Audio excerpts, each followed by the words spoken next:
gahunda ya leta mushobora kutumva. Yes, gahunda ya leta mwese murayizi ni gukaraba intoki tukaguma mu rugo, donc gahunda yose ni guma mu rugo.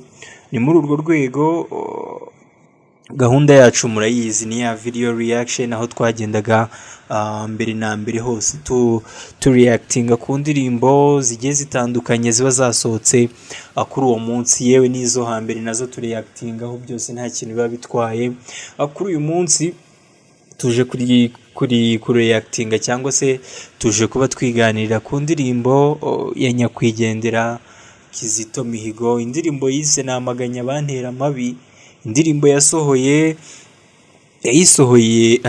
hashize donc yayisohoye tariki, yagiye hanze tariki 7 Mata, tariki 7 Mata umwaka wa 2020. ubwo urumva ko yasohotse deja we yaramaze gupasinga, we yaramaze gupfa, yaritabye Imana. Amakuru yose ku byerekeranye n'urupfu rwe twagiye tuyavuga ahangaha kuri channel n'ibindi bigiye bitandukanye.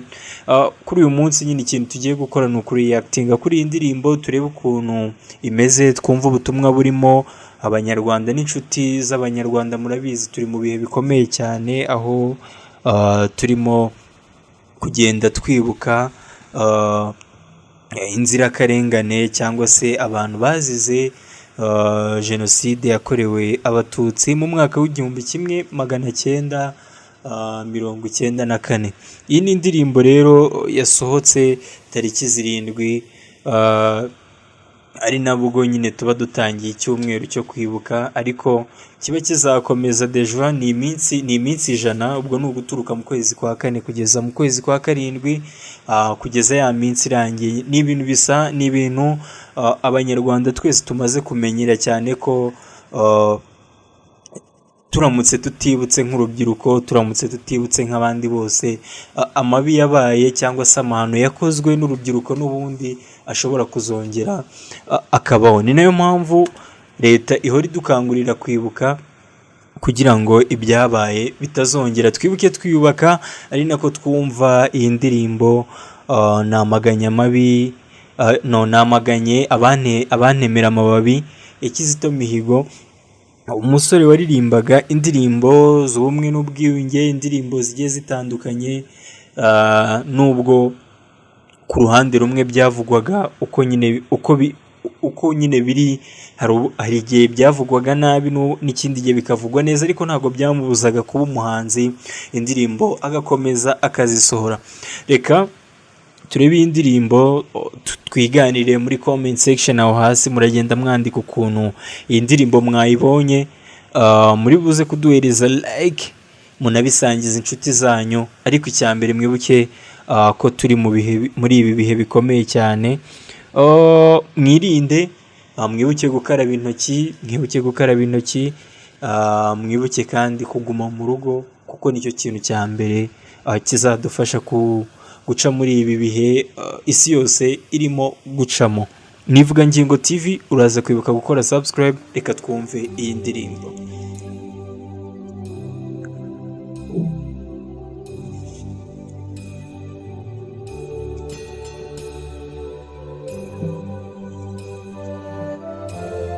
Uyu musore yari umuhanga kuri piano cyane. Ati Namaganye abantemera amababi. Bikunze nyine kugorana guhita usobanukirwa ukoresheje titre nk'uko abantu benshi nyine dukunze kubyita, guhita usobanukirwa ibikubiye mu ndirimbo ze, ariko nyine n'ubundi kuko turimo kuyireba turaza kugenda tubisobanukirwa.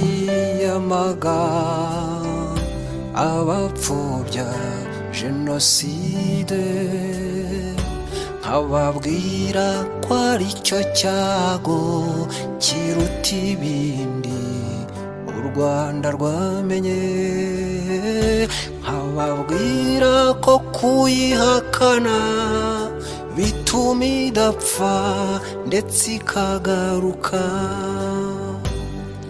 None rero banyarwanda, uyu munsi ngiye kwamagana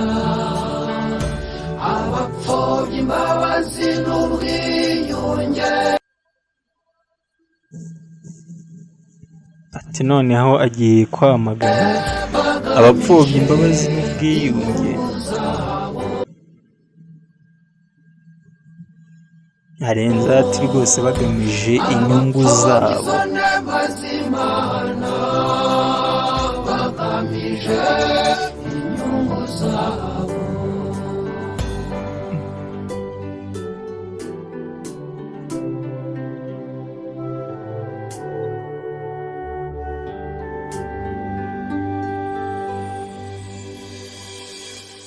impamvu intera kuririmba n'urukundo rwa nyirimbabazi. jye ndirimba kwiyubabariye utera intambwe mu buzima buhoraho. jye ndirimba ko nyirimbabazi ari we gusa uzidushoboza. none rero banyarwanda, uyu munsi ngiye kwamagana abapfobya imbabazi n'ubwiyunge bagamije inyungu zabo. abapfobya izo nema z'Imana bagamije inyungu zabo.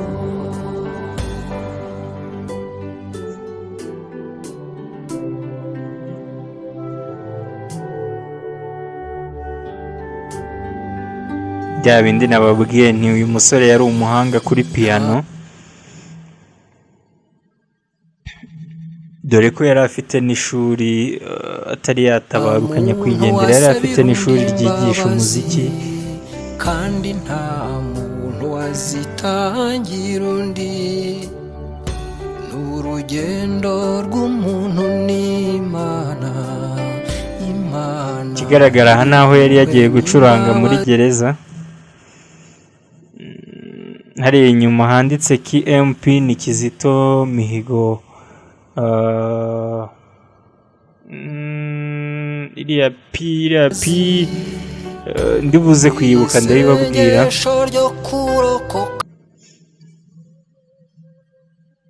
aha ndumva ari for peace ya Kizito Mihigo for peace.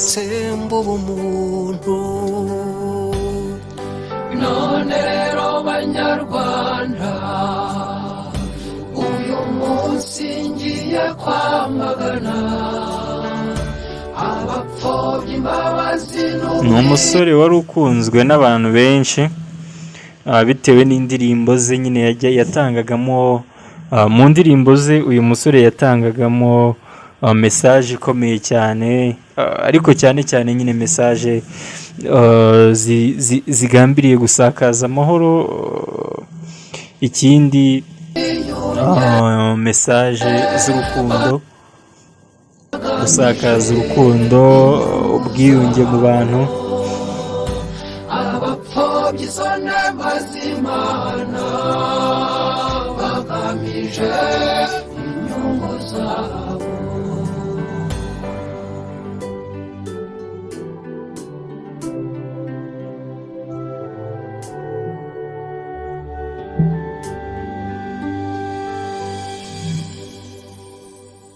mu minsi ishize namaganye abatoba amateka, nkababwira ko kuyapfobya ari ugutema imizi y'igiti.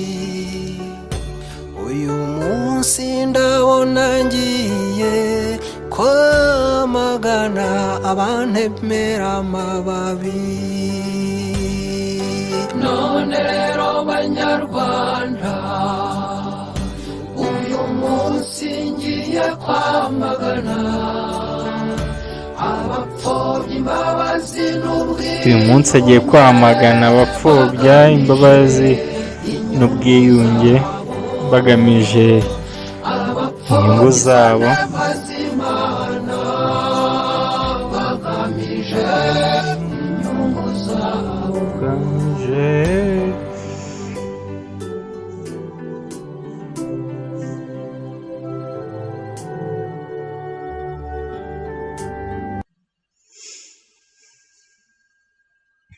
Ndumva ari ahangaha irangirira. Uratubwira uko wayibonye muri comment section aho hasi, utubwire message, ubutumwa bukubiye muri iyi ndirimbo ko wabwakiriye, cyane ko abantu benshi nagiye mbona kuri hariya kuri channel ya Kizito Mihigo bavuga bati bagiye bavuze byinshi, namwe nimuza kubishaka muraza kujya kuri hariya kuri channel yiwe, muraza kujya hariya kuri channel yiwe mugende musoma ibitekerezo biriho. Ariko ikintu nyamukuru benshi bagiye bagarukaho nyine ni ukuba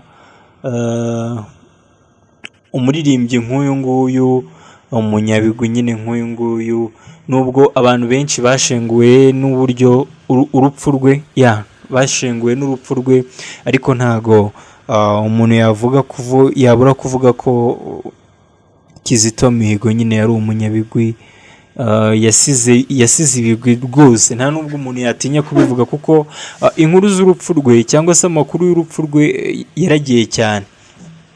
Reka ntitubivugeho byinshi, kubera ko uyu munsi niba mwakurikiranye cyane mwabonye ko twanacishijeho live stream y'uburyo uwitwa DJ Mila yashyinguwe. Twari twananyujijeho na live stream y'uko Kizito Mihigo nawe yashyinguwe. Wowe urakanda subscribe kuri channel yacu kugira ngo video nyinshi zigiye zitandukanye nizigeze zigucika. Njye ndi ISHIMWE. Ushaka kujya muri team yacu urasiga nimero yawe aho ngaho kuri muri comment section aho hasi, cyangwa se urebe muri description section. Iyo ngiyo muri description urasangamo link ikwinjiza muri group ya I Squad. Was popping.